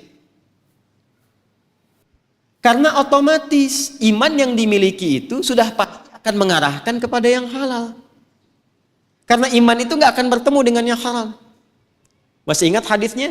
La yasriqul mu'min 'indama yasriq fahuwa mu'min. Insan beriman itu nggak mungkin mencuri. Insan beriman itu kata Nabi nggak mungkin korupsi. Yang ketika dia mencuri itu masih ada iman dalam dirinya. Kenapa? Karena ketika seseorang masih ada iman dan mau mencuri, iman akan mengingatkan, jangan lakukan. Gak percaya? Silahkan ya. Gak percaya. Keluar dari sini, Anda cek kenakan alas kaki orang lain. Kenakan. Saya tidak menganjurkan dipakai pulang. Jangan dipotong video saya ya. Hati-hati nih. Awas nih, jangan dipotong nih. Sekarang repot nih ya. Ya. Orang mengatakan kok yang A jadinya B ya. Sudah, fokus aja ke sini. Yang saya maksudkan coba-coba, gitu kan? Bukan dibawa ke sana. Coba kenakan, bukan untuk dipakai jalan. Jadi kalau normal, itu ketika mengenakan alas kaki orang lain, hati Anda akan berkata, itu bukan punya kamu. Akan diingatkan. Nah itu yang normal. Karena itu, iman yang sejati, itu otomatis akan mengarahkan pada yang halal. Nah pengertian terbaliknya, mafhum mukhalafahnya, artinya apa? Artinya insan beriman itu kalau cara mencari kerjanya dengan imannya dan tidak pernah memikirkan yang haram, itu yang menjadikan oleh Allah hasilnya selalu diberkahi berapapun dia dapatnya. Jadi kalau kita bekerja jangan pernah berpikir yang haram. Halal aja semuanya. Pokoknya pelajari apa yang Allah haramkan, jangan pernah pikirkan apalagi dikerjakan.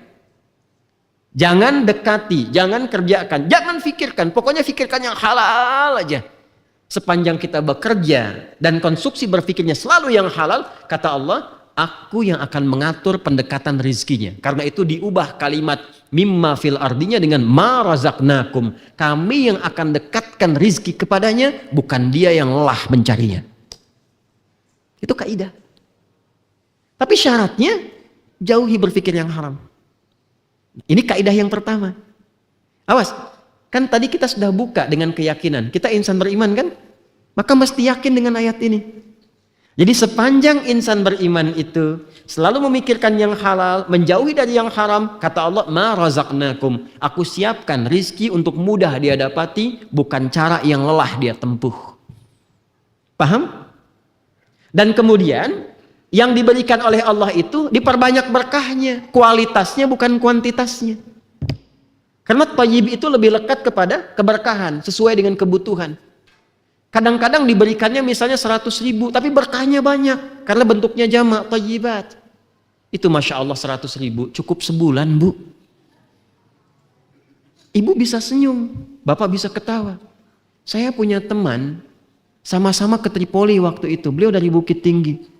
Sampai sekarang masih tinggi. Berangkat dengan kami, itu bawa $50 Pak, Bu. Itu sampai 4 tahun di sana, $50 itu masih utuh. Pernah dipinjam temannya, balik lagi. Masih utuh. Dan itu pemberian ibunya. Beliau katakan, saya ini tidak akan pulang sebelum punya bekal untuk menghajikan ibu saya. Dan $50 itu dikreasikan jadi biaya haji. Dan alhamdulillah berangkat ibunya haji. Berkah. $50 nggak kepake selama 4 tahun. Temannya malah nggak punya gitu. Ya. Alhamdulillah berkah juga. Nah, jadi teman-teman sekalian itu yang dimaksudkan. Kadang kita punya 100.000 kelihatannya sedikit. Tapi kalau thayyibat berkahnya banyak.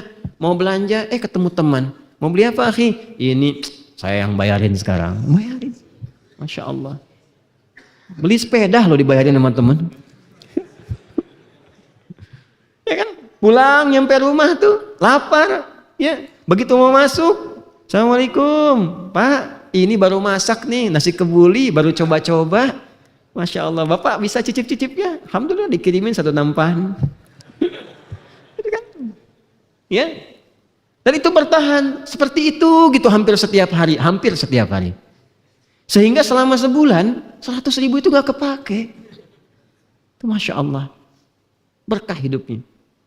Satu kali agak panjang ke belakang beberapa tahun yang lampau. Anak saya itu dengar Nabi pernah merawat kambing. Pengen merawat kambing. Berangkatlah kami ke satu bukit, saya tidak perlu sebutkan lah. Untuk cari kambing. Dirawat. Datanglah secara singkat ke tempat itu. Ini kisah nyata. Saya dengan anak-anak. Dulu masih 2 orang ada amil-amil. Syekh Ahmad belum ada waktu itu. Naik sudah sampai di tempat. Saya bilang berkah nih rumahnya Masya Allah. Kita datang itu diada-adakan gitu. Dan memang ada buah-buahan, masak ikan apa. Padahal terlihat sederhana sekali. Dan kebutuhannya per bulan itu cukup 100.000. Tapi begitu tamu datang itu Masya Allah. Kayaknya tuh gak pernah kekurangan gitu. Silakan Gus ini macam-macam. Saya bilang saya mau lihat kambingnya. Ke belakang saya. Dilihat Masya Allah bersih gitu. Tapi yang mengherankan bagi saya. Tahu, saya nggak perlu sebut merek minumannya ya, karena takut endorse nih. Tahu kan minuman plastik itu ya? Kalau ada yang 1,5 liter itu kan agak besar kan? Nah itu dipotong oleh beliau. Nutup mulut kambingnya. Tutup mulut kambingnya. Saya tanya itu kenapa kambingnya sakit ditutup pakai itu, botol minuman itu? Oh bukan katanya. Ini kambingnya baru sampai. Saya tutup mulutnya. Dari sejak dibeli sampai ke sini supaya di jalan dia tidak makan yang bukan haknya. Itu saya berapa detik diam dan meneteskan air mata. Saya bilang, saya belajar, Anda yang sudah mempraktekannya, Anda lebih layak mendapatkan rahmat Allah. Jadi orang di bukit yang jarang ngaji seperti Anda, kita, itu lebih paham mempraktekkan hukum Allah bahkan terhadap kambingnya. Saya tutup mulutnya Gus, supaya tidak makan yang bukan haknya sejak dibeli sampai dengan kesini. Saya nggak punya deal lagi, langsung selesai. Ya jadi kambingnya. Gitu. Tapi pulang dari situ, saya melihat pada diri pribadi, ya Allah, kita masih menjaga diri, orang ini sudah menjaga kambingnya. Jadi bisa kebayang ya, kambingnya saja dijaga, apalagi dirinya gitu. Sekarang kita yang berkehidupan, yang rajin taklim, terkadang merasa sudah banyak taklim, merasa lebih baik. Maka ternyata di puncak-puncak bukit ada orang-orang yang lebih dekat dengan Allah Subhanahu wa taala. Sesekali mudiklah dengan tempat yang lebih baik yang mendekatkan diri kepada Allah Subhanahu wa taala. Karena itu miniatur untuk citra tempat kita kembali. Saya tuh kalau pulang suka mampir ke daerah Thailand, ke musola sebelum subuh 3:30 duduk situ. Pernah nggak merasakan ada orang di daerah sunyi lalu mengatakan, "Ya Allah, hamba memang belum layak masuk ke dalam surga ini. Tapi juga hamba takut masuk ke neraka. Minta ampun ya Allah, ya Gusti, astagfirullah, astagfirullah." Itu tuh ke hati tuh kuat banget itu. Kuat sekali. Lalu kita pulang tuh kita mengerti. Wah kamu di hidayat tuh rasanya kayak orang hebat ngajar gitu kan. Padahal dibanding orang ini gak ada apa-apanya gitu. Balik lagi, perbaiki lagi. Itu yang menjadikan kita itu berusaha menjaga supaya benar. Nah itulah min thayyibat itu. Sedikit tapi kelihatannya luar biasa. Ada lagi banyak kisah yang seperti itu. Yang saya temukan yang hebat juga ada ahli Quran.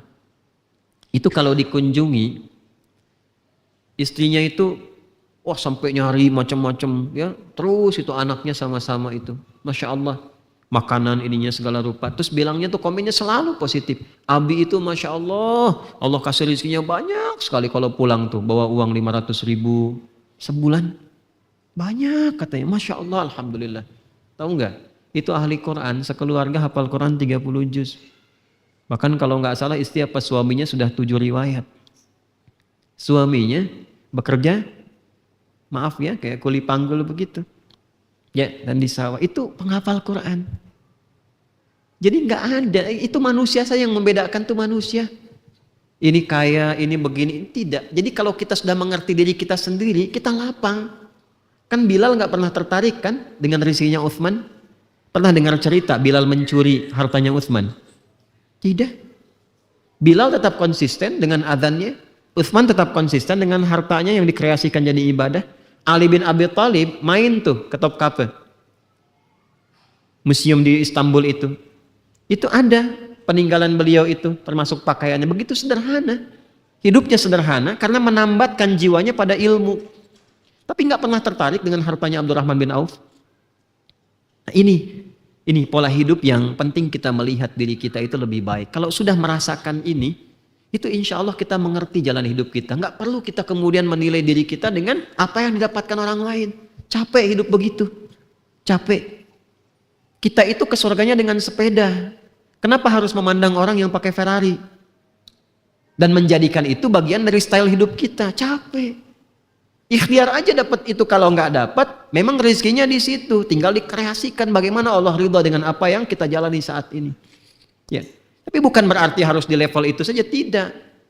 Kalau bisa kita gabungkan, ini naik ke atas tuh yang tadi kita tuliskan, ilmu dan ibadah.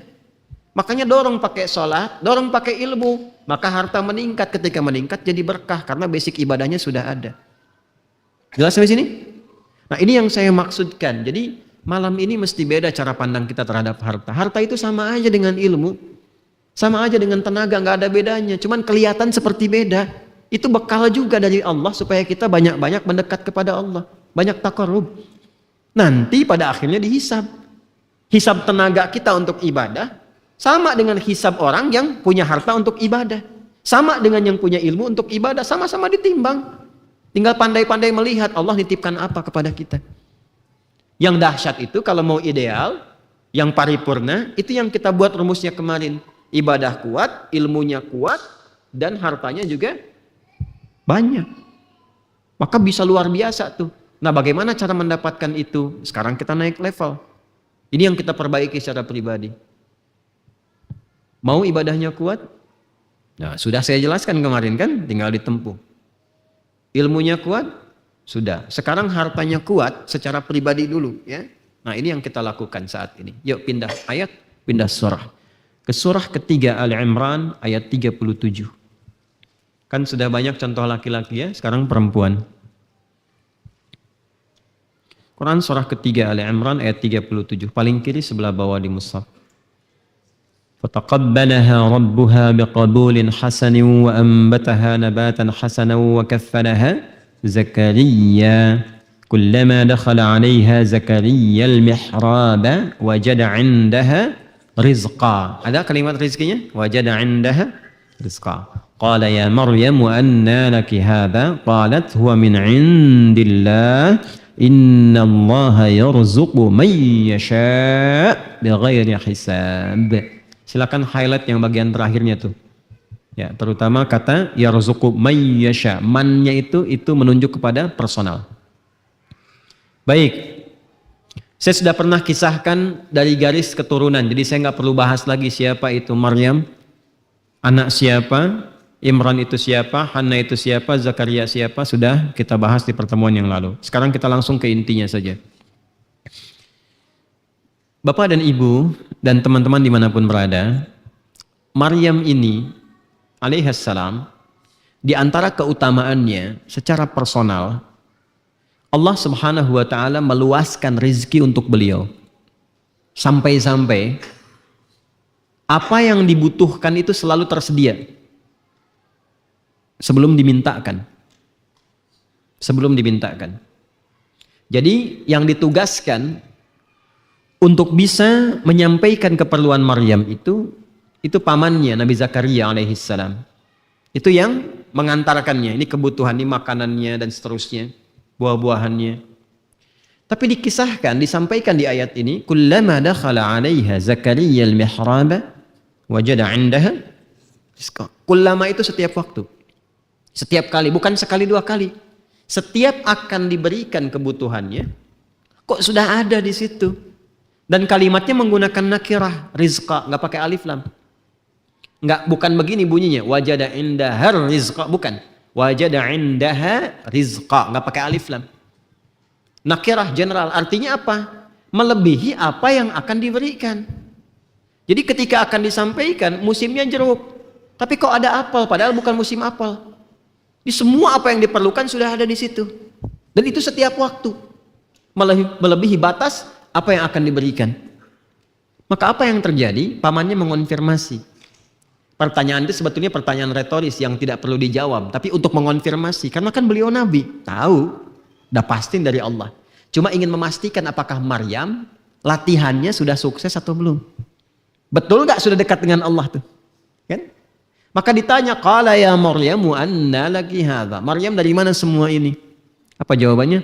Qalat huwa min indillah. Innallaha yarzuqu man yasha' bighairi hisab. Paman, Allah itu akan berkehendak menganugerahkan rizki tanpa batas bagi siapapun. Bagi siapapun, itu personalnya, individualnya, sifat individunya di situ. Man. Bukan alladzina, man, bagi siapapun yang dikehendakinya. Rizki tanpa batas itu ciri khas pancaran takwa. Dari mana taunya? Buka yang Quran surah 65 itu. Ya, di akhir ayat kedua, awal ayat ketiga. Dan ini adalah akhir perjumpaan kita di malam ini. Wa may yattaqillaha yaj'al lahu makhraja wa yarzuqhu min haitsu la yahtasib. Min haitsu la yahtasib. Bighairi hisab. Sifatnya sama. Jadi ketika Maryam disiapkan menjadi pribadi yang bertakwa, apa yang didapatkan oleh Maryam? Rizki tanpa batasan. Karena sifat takwa itu kalau sudah meningkat takwanya terkait dengan rizki, tidak ada batas di situ. Apapun yang dibutuhkan sudah ada. Dan semakin tinggi takwanya, terkadang belum minta sudah ada. Karena Allah kan sudah tahu apa yang akan kita butuhkan. Jadi ada orang tuh belum mengangkat tangan, belum sujud, belum keluar di lisannya, sudah siap kebutuhannya. Dan itu persamaannya takwa. Dan itu yang dibuktikan oleh Maryam alaihissalam. Innallaha yarzuqu man yasha' bighairi hisab. Dan Nabi Zakaria membaca. Dan ini dahsyatnya, keberkahan Maryam yang ada di situ langsung digunakan oleh Nabi Zakaria untuk meminta pemberian dari Allah yang tanpa batas dan dikabulkan. Bagian dari rezeki itu kan bukan hanya harta yang berarti materi, uang, bukan hanya itu. Ketenangan rezeki, anak-anak itu rezeki, keturunan itu rezeki, terkumpul di situ. Maka disitulah kemudian beliau meminta dan yang digunakan adalah dasar takwa yang paling awal yaitu sholat, ibadah. Dilakukan di situ. Nah sekarang pertanyaannya, apa amalan takwa Maryam alaihissalam sehingga bisa mengantarkan beliau berada pada naungan Allah dengan pemberian rizki tanpa batas. Ini yang mau kita keluarkan di malam hari ini. Tidak saya besokkan, sekarang. Sekarang saya bahas sekarang. Sekarang. Tidak, tenang. Untuk berpikirlah yang positif. Sekarang kita tuntaskan sekarang. Lebih cepat, lebih. 1. Menemukan tempat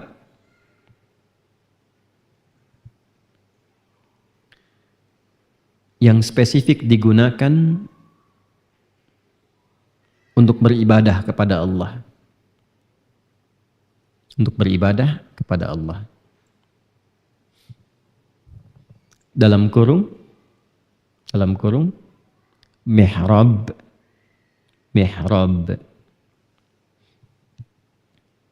masjid, musalla,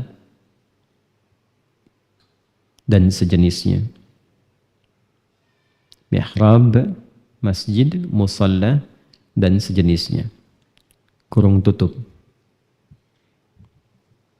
Baik. Apa itu mihrab? Baik. Asalnya mihrab itu adalah tempat yang disiapkan dan dideklarasikan untuk berperang dengan setan. Ini asalnya. Karena kata-kata mihrab itu seakar dengan kata harb. Harb itu artinya perang. Jadi mihrab itu tempat yang disiapkan dan dideklarasikan untuk berperang. Dengan siapa? Dengan setan. Setan itu sifatnya apa? Sifatnya mencegah anak Adam untuk ibadah. Masih ingat ibadah pokok itu apa? Salat. Dalam salat ada sujud kan? Nah, setan itu enggak sujud. Makanya ketika melihat anak Adam sujud itu viral dalam hadis, dia teriak histeris. Ya, makanya kalau ada orang sholat kemudian ada yang teriak-teriak, patut diduga itu. Ya, itu teriak. Di hadisnya berkata begini, wailah, wailah, ada yang wailul li. Umirabnu Adam liyasjud fayasjud fa umirtu li an asjud fa abaitu an asjud. Celaka aku, celaka katanya. Anak Adam diperintahkan sujud, dia sujud. Aku diperintahkan sujud, aku enggan sujud. Fa'alayyan nar. Maka kata setan, aku dapat neraka. Dia teriak itu, histeris. Karena itu, setan bertekad untuk mengganggu anak cucu Adam itu supaya enggak sujud. Supaya enggak ibadah. Nah, tempat memproklamirkan diri untuk berperang dengan misi setan itu, membentengi diri supaya tidak banyak digoda oleh setan, menguatkan diri supaya kuat, punya benteng kuat, tercegah dari godaan setan, itulah mihrab. Asalnya itu. Asalnya. Kemudian berubahlah secara spesifik menjadi tempat yang dikhususkan untuk ibadah.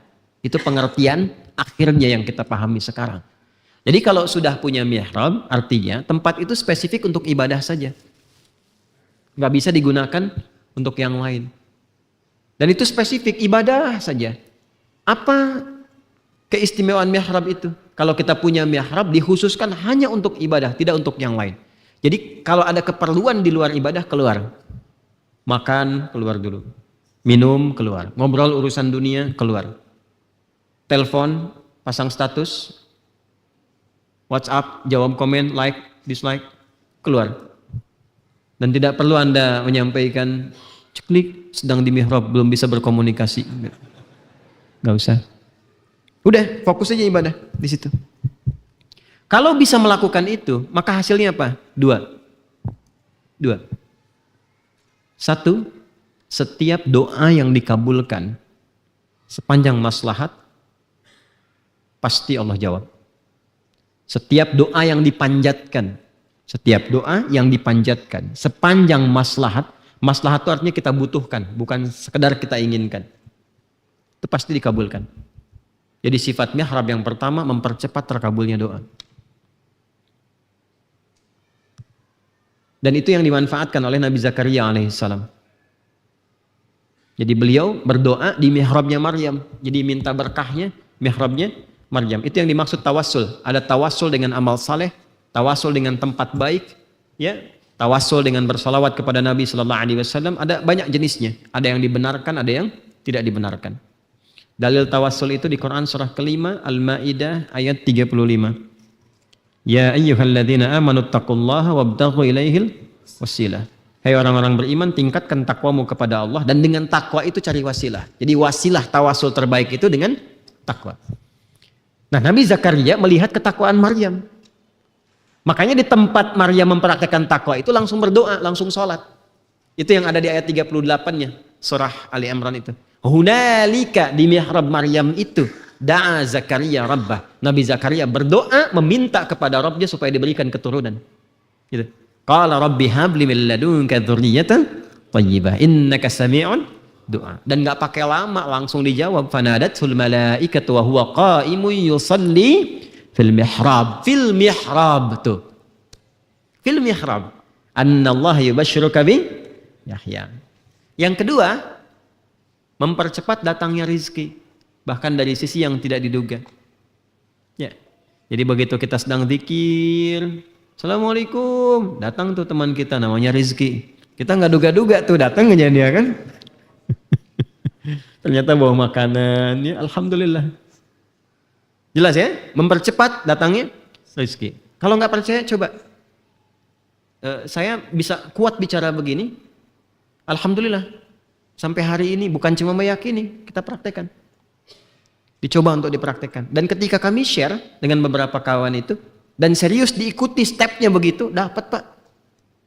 Ya, saya punya kawan, sahabat di satu tempat lah di luar, gak perlu saya sebutkan, mungkin juga melihat tayangan ini. Ya, di luar negeri, bukan di Indonesia. Cerita, Ustaz saya sudah sekian tahun, belum dikaruniai keturunan, begini. Baik, pengetahuan, sependek pengetahuan saya, coba lakukan ini. Ini ayatnya, ini suratnya, bikin begini, lakukan seperti ini. Bismillah. Tawakal kepada Allah. Pulang dari negara itu sampai di Indonesia, jeda, nggak sampai lama dikabari istrinya nangis, wah haru dan sebagainya. Ternyata positif dan sudah lahir, alhamdulillah. Dan nama anaknya sama dengan nama masjid ini. Itu, masya Allah, alhamdulillah itu barakahnya tuh. Dengan iman itu berkahnya luar biasa, tinggi sekali. Dapat. Nah itu mihrab. Dan mihrab itu tidak hanya ada di masjid tempat imam. Kenapa tempat imam itu disebutnya mihrab? Karena ini yang paling menentukan untuk berdoa. Kan doa kita di sholat dipimpin imam. Makanya kita berharap doa-doa yang dibacakan imam ini bisa terkabul. Karena itu fikih imam itu tidak biasa-biasa. Istimewa fikih imam itu. Jangan memilih imam yang kualifikasinya tidak jelas. Kan di Alfiyah juga begitu. La yajuzul ibtida bin nakirah malam tufid ka inda zaidin namirah. Jangan pilih mubtada yang didahulukan imam itu dari yang tidak jelas. Jadi harus jelas. Kenapa imam itu harus paham fikih salat, bacaannya bagus, paham tentang psikologi makmum, karena akan mewakili makmum. Ya. Jadi jangan gadaikan nasib kita untuk berdoa ya dengan posisi imam yang tidak jelas. Karena itu kualifikasinya ketat. Itu yang menjadikan imam tuh sebelum sholat itu mesti menatap dulu makmum. Kan kemarin saya katakan bukan cuma nengok sedikit, apalagi nggak nengok, istau, udah tahu gitu kan. Lihat makmumnya, ini yang transit, ini yang bukan penduduk lokal, ini yang tidak kuat berdiri lama, ya kan? Ini yang sudah anak kecil, oh ini wajah-wajah kulhu, ini wajahnya wajah Yasin, ini Al-Kahf, itu kelihatan. Nanti dari situ cari yang pertengahan. Dan pertengahan pun yang dibutuhkan makmum. Jadi Bu, Pak, jadi imam itu unik ya. Unik sekali. Kadang-kadang tuh kita meniatkan baca surat A, tapi di pertengahan bisa pindah ke B.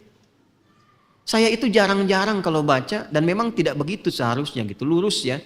Jadi urutannya kan Al-Fatihah, Al-Baqarah gitu kan, Ali Imran, An-Nisa apa. Tapi itu kadang-kadang di pertengahan bisa pindah gitu. Bisa pindah. Kenapa? Karena ya itulah uniknya dalam salat menjadi imam itu. Karena kan Allah Maha mengetahui apa yang dibutuhkan makmum. Terkadang kan kita baca satu surat tertentu, di belakang makmum ada yang nangis gitu ya. Ternyata itu yang dia harapkan, ada yang kesesuaian gitu. Ya.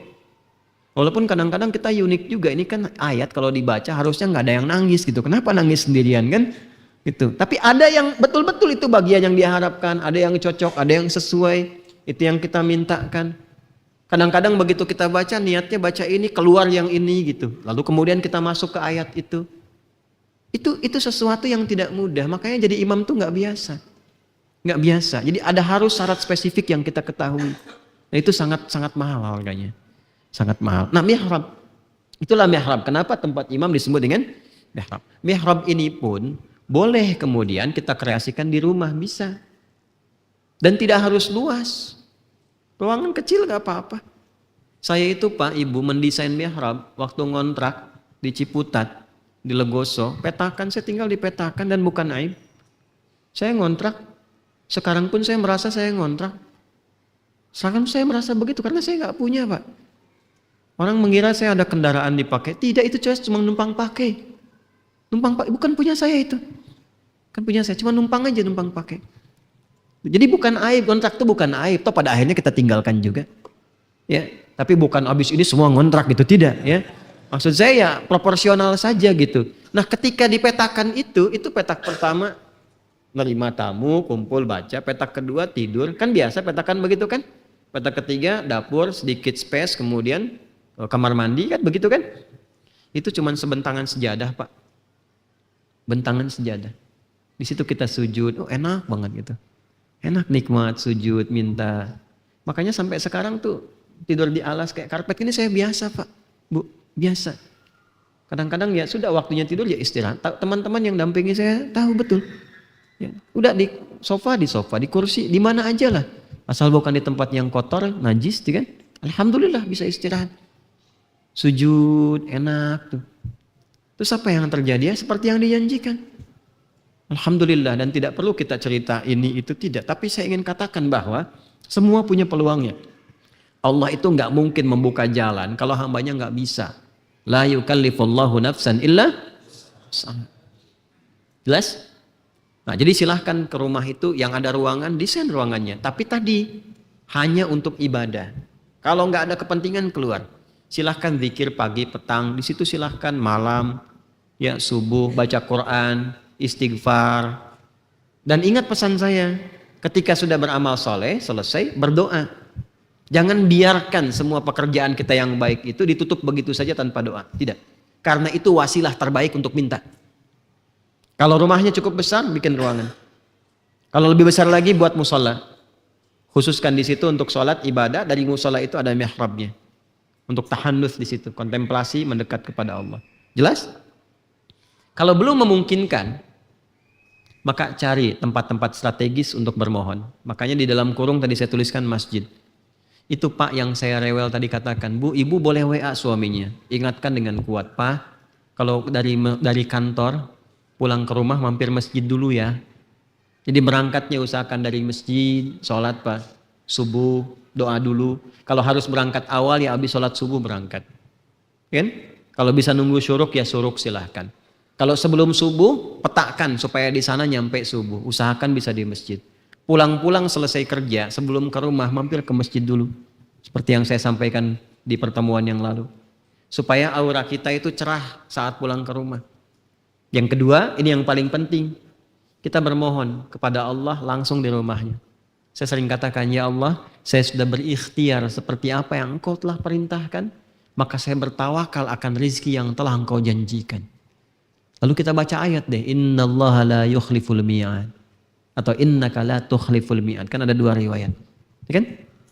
Jadi yang Ali Imran baik yang ke-9 ataupun kemudian yang di penutup-penutup dari rangkaian 190 sampai dengan 195 itu. Jadi kita langsung kembalikan kepada Allah. Itu enak gitu hasilnya. Coba aja dulu. Dan jangan menuntut sekali ada mihrab langsung minta. Terus langsung pengen nuntut dikabulkan seketika. Tidak. Allah itu nanti ada tahapannya memberi. Kadang nanti sebentar agak lambat, tapi setelah kita konsisten itu belum minta udah dikasih. Dan saya selalu tegaskan hukum konsisten, selalu melewati 9 tahapan.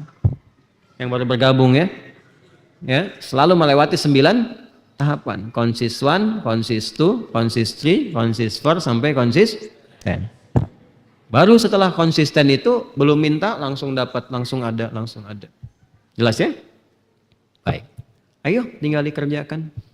Mumpung masih intikaf sekarang. penuhi tuh mihrab tuh.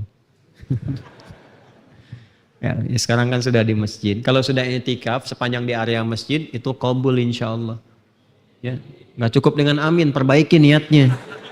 Ya, jangan harapan-harapan tidur besoknya ayam apa padang. Ya, kalau di kepalanya cuma makanan, cuma ini, ya repot. Ya, ayo isi dulu, maksimalin deh ibadahnya, kan sayang udah ada di sini. Sayang di sini. Kalau anak-anak gak apa-apa, mau main bola, mau teriak-teriak, mau lari, namanya anak-anak, kan belum balik. Ya kan?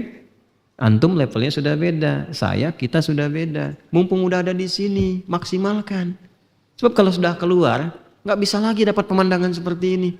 Mau tidur nggak enak karena orang lain pada sholat, gitu kan? Ngatur alarm sekarang sudah mulai hati-hati karena takut ketika sholat bunyi, gitu kan? Ya, itu nggak akan dapat lagi pemandangan seperti itu dan pengalaman demikian. Mumpung masih ada di sini, nanti ketika keluar jadi kebiasaan. Ya, saya sering sarankan setiap i'tikaf, nanti peserta i'tikaf itu jangan soleh sendirian. Jangan soleh sendirian, saling berkenalan, ta'aruf. Ini sekatnya aja masing-masing, ikhwan, akhwat, nggak perlu di cross. Ini aja. Udah gitu nanti saling menguatkan, membentuk komunitas taman orang-orang soleh Riyadus Sholihin, saling ingatkan. Ini alumni i'tikaf, kita dulu punya database alumni i'tikaf angkatan sekian, masih ingatkan. Ustadz taklim di mana? Gini, ayo kita tahajud, yuk kita baca Quran, yuk ikut program untuk menghafal. Itu tuh masih hadir. Nah itu nikmat gitu. Punya teman-teman baik begitu tuh nikmat, masya Allah. Ya itu saya kira yang bisa dikuatkan di kesempatan malam hari ini. Saya sudah sampaikan sejauh yang mampu saya uraikan. Tolong sholat jaga betul dan tingkatkan, keluarkan menunya. Ingat yang pernah saya sampaikan, sebelum meninggal usahakan semua jenis sholat sampai dengan yang sunnah pernah kita lakukan. Supaya di akhirat ketika dihisab enak dan punya kebanggaan. Semua jenis sholat sudah dilakukan. Kedua, cari ilmu. Dan gak ada batas dalam ilmu. Sepanjang ada kesempatan, pelajari. Kalau kita belum mampu menggapainya, siapkan anak, siapkan cucu. Apa yang belum kita gapai, ikhtiar, minta sama Allah, insya Allah anak saya yang dapatkan. Dan itu berkah Pak. Bapak jangan kira, ibu jangan kira orang tua biasa-biasa anak gak bisa hebat. Al-Imam Syafi'i, ibunya single parent yang menyiapkan. Anaknya luar biasa. Al-Imam Al-Bukhari, ibunya, ayahnya sudah meninggal duluan, jadi luar biasa. Banyak kok orang-orang hebat itu, lahir dari kalangan orang biasa. Dari pebisnis, kan Abu Hanifah itu, Al-Imam Nu'man itu, Abu Hanifah, bapaknya kan pedagang kain. Ya, bukan ulama yang viral, yang populer, bukan. Tapi ternyata bisa mendidik anaknya jadi ulama hebat. Maka antum yang bisnis, yang di kantorannya apa, siapin anaknya. Antum bapaknya dengan harta, anaknya dengan ilmu. Siapkan. Masa nggak ada kebanggaan sih di keluarga? Masa nggak ada satu pun sih yang jadi ahli Quran? Nanti di akhirat bagaimana? Mesti ada kebanggaan di keluarga ketika dipanggil keluarganya, ada perwakilan ahli Quran. Hafal 30 juz, ada yang ahli hadis. Bangga kita di hadapan Allah. Siapin dari sekarang sebelum meninggal. Ya, meninggal tuh biasa aja, karena kita juga akan wafat. Biasa aja menghadapi meninggal tuh. Gak usah takut gitu ya. Tinggal nunggu tiba waktunya aja, kan gantian kita. Tiba waktunya kita pulang. Ya, antum duluan, saya belakangan. Bisa terjadi. Atau ditukar gak apa-apa. Ya, saya belakangan, antum duluan, kan bisa aja gitu. Ya, semuanya kan bisa terjadi ya. Atau memang Allah tetapkan saya duluan, setelah antum, kan bisa juga gitu. Ya. Nah itulah. Saya ingin tepati janji bahwa kemarin kan saya sebutkan buku ini ya. Ya, insya Allah akan dibagikan. Dan saya tepati janji. Makanya saya cegah antum mengucap alhamdulillah dulu kemarin. Ya, supaya saya cek dulu. Ternyata memang tinggal 4. Tuh, jadi ya kan? Ya, tuh. Kurang qanaah tuh. Ya. Nah, ini ada 4 nih. 4 ini saya simpan dulu lah. Ya, nanti saya akan cek di panitia. Dari panitia itu kan ada tercatat data-datanya. Nanti siapa yang bisa diberikan duluan supaya bisa dipelajari dan insya Allah nanti akan dicetak kembali juga ya. Dan nanti peserta yang ada, kita ada paket e-book juga. Insya Allah mungkin yang e-book bisa dibagikan. Masih banyak ya yang e-book masih bisa. Baik, nanti siapkan besok ya. Siapkan besok ya. Jumlahnya segini ya, segini. Sebab ini kalau diinfokan nanti lebih banyak ya alhamdulillah. Nanti sebanyak yang ada nanti tiba bisa kita berikan ya. Yang e-book itu ada 6 buku. Ada buku tentang diri kita, manusia paripurna, supaya kenal diri kita siapa, mau kemana, ngapain di sini, pulangnya gimana, bekalnya apa. Ada lagi bahagia dalam naungan Al-Quran dan Sunnah, supaya mendapati jalan-jalan kebahagiaan. Yang ketiga, pengantin as-sunnah, khususnya bagi yang belum menikah. Bagaimana cari pasangan, ya, bagi yang telah menikah, melanggengkan keberpasangan. Bukan untuk mencari lagi yang lain, ya, melanggengkan keberpasangan dalam kebaikan. Tenang Bu, insya Allah aman dengan saya. Ya, dan 3 yang lainnya adalah buku paket untuk hafalan Quran. Besok ya, insya Allah besok. Yang paling jauh siapa ya? Yang paling jauh? Yang ikhwan? Coba yang paling jauh dari mana? Dari mana? Dari Solo. Oh, jenengan di Solo. Solo ini pundi? Sukoharjo. Di sini sedang aktivitas atau langsung dari Solo? Kemarin datang ke sini. Sengaja mau itikaf di sini. Ya? Oh, ada info. Baik. Berapa orang? Baik. Semoga diberikan pahala ya. Sabar dan lancar di perjalanannya. Niatkan yang ikhlas ya. Niatkan yang ikhlas. Ada lagi yang dari jauh? Dari mana lagi? Dari mana? Saya udah hafal ini wajah antum nih. Antum hafal dari Palembang tapi tinggal di sini.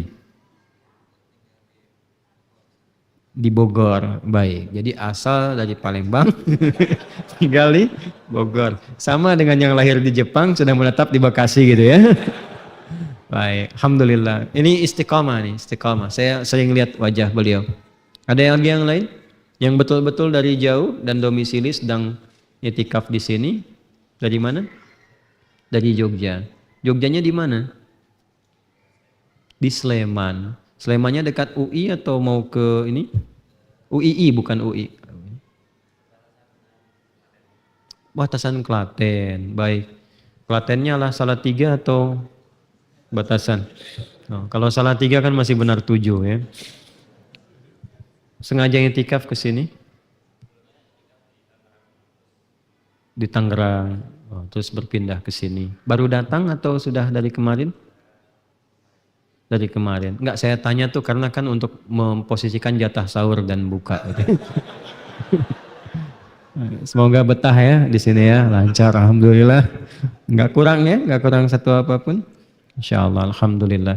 Kita memang kondisional tahun ini. Kalau tahun lalu itu atau sebelum pandemi kita bisa tata lebih baik karena memang dinamikanya kan lebih santai, lebih tenang. Jadi dulu tuh dikasih ID card ya. Kemudian juga ada kelompok-kelompok dan sebagainya. Nah, sekarang kita sebetulnya kondisional saja. Ya, tidak banyak sebetulnya yang ikhwan tuh 75. Jadi kalau wajah-wajah ilegal itu datang kita tahu itu. Tapi ketika masuk jadi legal ya. Jadi semua kita kondisikan baik lah alhamdulillah. Yang akhwat ibu juga ada yang dari jauh, paling jauh dari mana? Dari mana? Dari tadi. Oh, baik. Alhamdulillah. Baik. Yang dari Solo.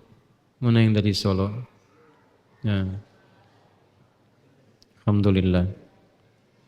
Nanti bagi 2 sama temannya ya. Baik, jazakallah khair. Syukran. Yang dari Jogja.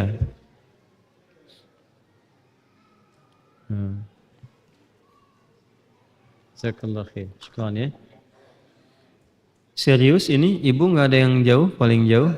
Nah, baru ada angkat tangan setelah dikasih buku ya. Dari mana Bu? Surabaya, Masya Allah. Ibu sengaja kesini itikaf atau baru mampir?